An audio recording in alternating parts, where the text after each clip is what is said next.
All right, let's talk about one of the issues in writing that really seems to bug a lot of writers, something that a lot of people chalk up to, I just can't understand this issue, and it's passive voice. But I hope by the end of this video you understand that passive voice is one of the most simple and formulaic writing errors that I encounter as a teacher. It's very easy to identify, it's very easy to fix. So let's talk about passive voice.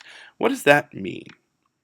Well, fundamentally, passive voice is a question of syntax. Now, a brief reminder what syntax is. Syntax is the order of words in a sentence.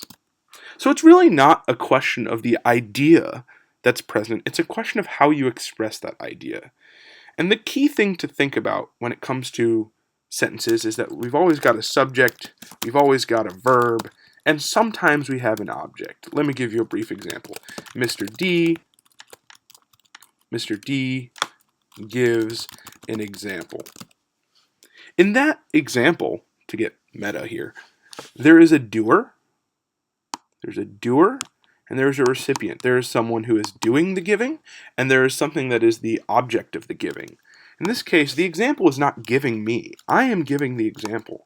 So Mr. D would be the subject who gives the object example.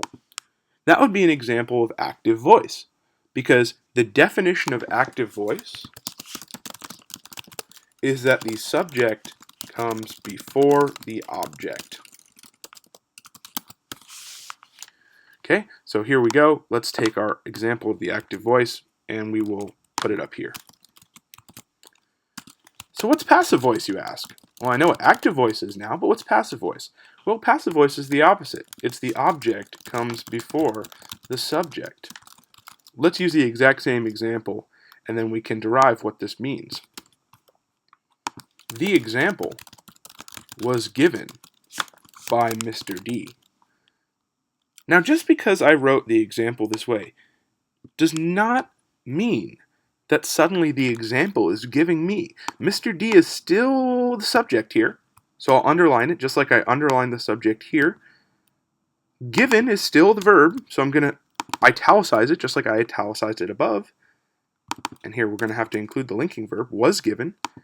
And the example is still the object, that is the recipient of the giving, not the doer of the giving. So the ideas have not changed, nor has the identity of the subject, the verb, or the object.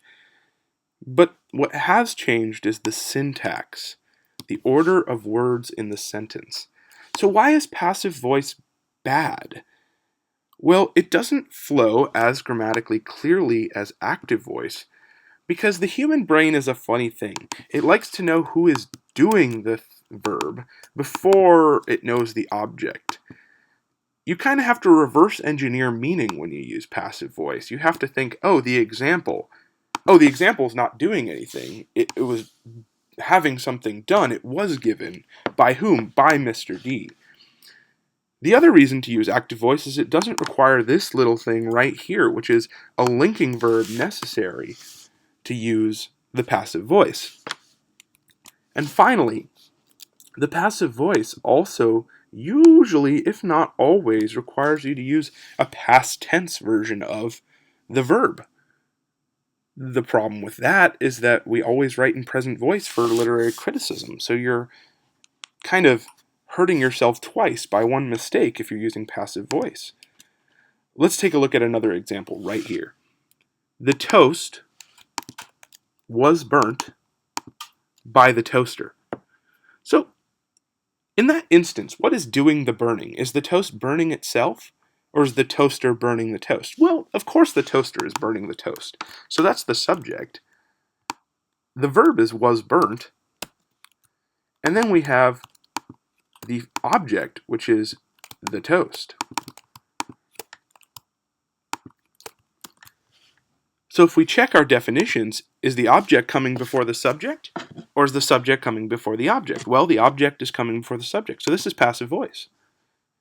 Let's fix that. Let's get this subject before the verb, before the object. The toaster, which is the doer, burnt, verb, the object, the toast.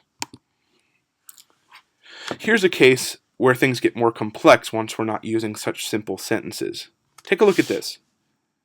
Another case of the people's belief in God is shown after Heorot was built and stories began to be told which aggravated Grendel.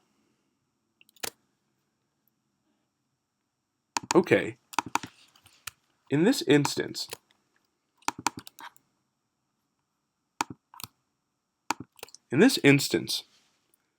what is the object? What is the verb? What is the subject? Well, we know is shown is definitely going to be the verb. So we need to ask ourselves, who's the subject who is doing the showing, and who's the object which is being shown? Well, is the people's belief showing something? No, the people's belief is being shown. So that's actually an object. Who's the subject? Another case of the people's belief in God is shown. In this instance, this writer, which is from a real essay, didn't even tell us who the subject was. We don't know. That's the problem with passive voice, is it actually doesn't even require you to have a subject. And that's not very clear. Let's keep reading. After Heorot was built. Was built? Okay. We've got another verb, was built. We've got Heorot. Does Heorot build? Can a town build? No, a town is built. It's the object. Heorot was built. Oh my gosh, we're in the exact same scenario. By whom? Who's the subject? Once again, the problem with passive voice is the subject is completely not only unclear, not even present. And then we have, finally, stories began to be told. Once again, we've got a verb, to be told. Are stories telling themselves? No, stories are the recipient. So once again, they're an object. And who is the subject who is telling these stories? Man, that's 3 times in one single sentence where a writer, because he used passive voice, made it completely unclear who the subject of the sentence was. So let's take a look at a possible way to fix this passive voice problem. The key thing is that you always want to make sure your subject comes before your object. So let's take a look here. Heorot's construction, subject, shows, verb, let me get my subject here in the correct underlining, shows, what does it show? People's belief in God. Okay, and then I just cut off the rest of the sentence for clarity, but you can see here that the syntax, the order of the words in the sentence is what's changed. The idea is exactly the same, but the key distinction is how you order the subject and the object.